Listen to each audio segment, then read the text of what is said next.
Hello friend, आज हूँ बनावीश भरेला कारेलाનું શાક જે એકદમ સરળ રીતે અને ઘરની વસ્તુમાંથી જ બની જાય છે। જેના માટે મેં 250 ગ્રામ કારેલા લીધા છે અને તેમને સારી રીતે પાણીથી ધોઈ લીધા છે। અને આ રીતે આપણે પહેલાં તો છાલ ઉખેડી અને અંદરના બિયા આપણે કાઢી લેવાના છે।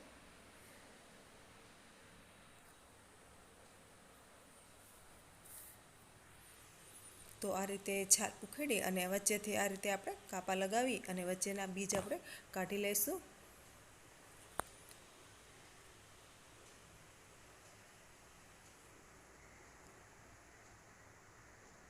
તો બસ આ રીતના હું બધા કારેલાના બીજ કાઢીને આ રીતે કટકા કરી લઈશ। તો આ રીતે બીજ કાઢી લઈને આપણે હવે એક તપેલીમાં લઈ અને મીઠાવાળા કરી દઈશું।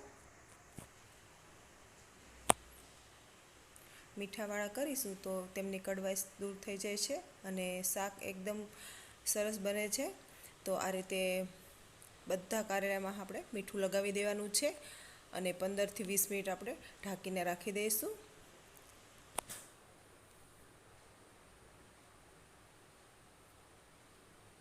તો બસ 15 મિનિટ બાદ આ રીતે આપણે જોઈશું તો થોડું પાણી થઈ જશે અને હવે આપણે 1 થી 2 પાણીથી આપણે કારેલાને ધોઈ લઈશું જેથી કરીને તેમની કડવાશ દૂર થઈ જશે।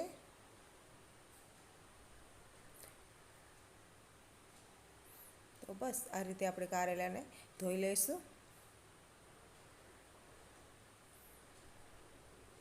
તો કારેલાને 2 પાણીથી ધોઈ લીધા છે અને ત્યારબાદ હવે કુકરમાં જ આપણે એડ કરી અડધી ચમચી મીઠું એડ કરી અને 1 ગ્લાસ જેટલું પાણી એડ કરીશું અને 2 થી 3 વિસલ વગાડીશું જેથી કરીને સરસ રીતે આપણા કારેલા બફાઈ જાય।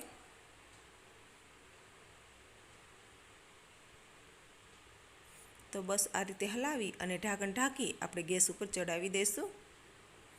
જ્યાં સુધીમાં કારેલા બફાય ત્યાં સુધીમાં આપણે મસાલો બનાવી લઈશું।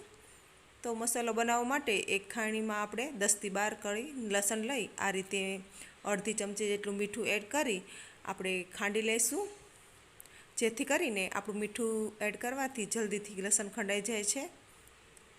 તો આ રીતે લસણ ખંડાઈ ગયું છે। ત્યારબાદ આપણે 1.5 ચમચી જેટલું લાલ મરચું એડ કરીશું। તો બસ તેમને પણ આ રીતે આપણે મિક્સ કરી લઈશું। ત્યારબાદ અડધી ચમચી જેટલું ધાણા જીરું પાવડર અને થોડી હળદર એડ કરીશું અને બસ આ બધી વસ્તુને આપણે એક વાસણમાં લઈ લેશું।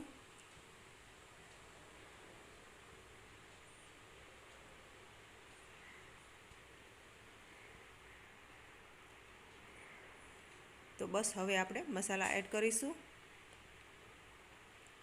તો મસાલામાં 1 ચમચી જેટલો કાજુનો દરદરો ભૂકો લીધો છે અને ત્યાર પછી 2 ચમચી સિંગનો ભૂકો અને 2 ચમચી તલનો ભૂકો આ રીતે દરદરો જ લેવાનો છે જેથી કરીને સરસ ટેસ્ટ આવે છે। ત્યારબાદ 2 ચમચી જેટલો ચણાનો લોટ લઈશું જેથી કરીને આપણું શાક એકદમ ઘટ બને છે અને ટેસ્ટમાં પણ વધારો થાય છે। અને અડધી ચમચી જેટલો ગરમ મસાલો એડ કરી અને 2 ચમચી જેટલો ગોળ આપણે ખાંડેલો આ રીતે એડ કરીશું। ત્યારબાદ 2 ચમચી જેટલું તેલ એડ કરીશું અને હવે થોડા ફ્રેશ ધાણા આપણે એડ કરીશું। તો બસ આ મસાલો હવે રેડી છે અને આ રીતે આપણે હલાવી લઈશું અને હવે આપણે હાથોથી જ મસળીને સરસ મસાલો તૈયાર કરી લઈશું।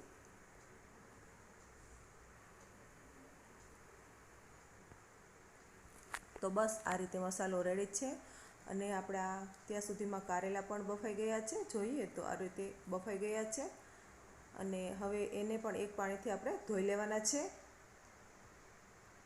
તો બસ ધોઈને આ રીતે લઈ લીધા છે અને ત્યારબાદ હવે આપણે મસાલો અંદર ભરી દેવાનો છે।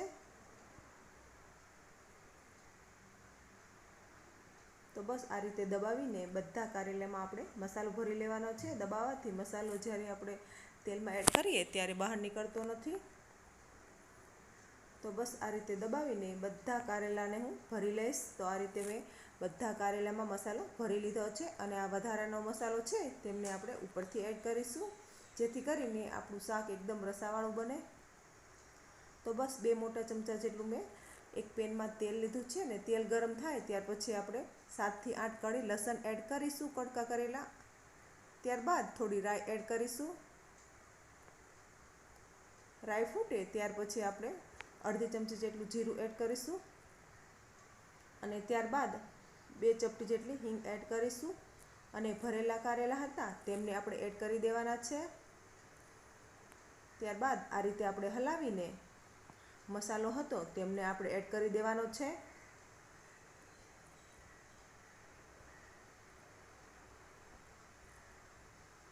હવે તેમને પણ આપણે હલાવી લઈશું।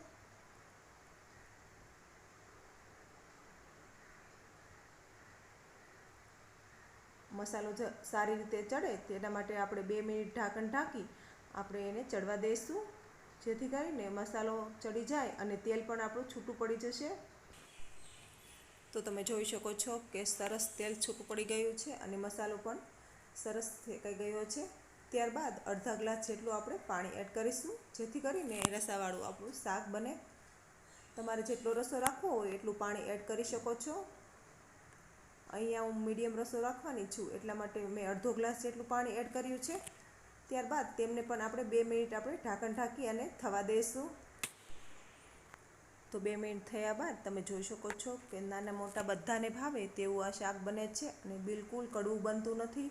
એકવાર આ રીતે જરૂરથી ટ્રાય કરો અને તમારા અનુભવ મારી સાથે શેર કરો। તો વિડીયો સારો લાગે તો પ્લીઝ વિડીયોને લાઇક, શેર અને સબસ્ક્રાઈબ કરવાનું ભૂલશો નહીં।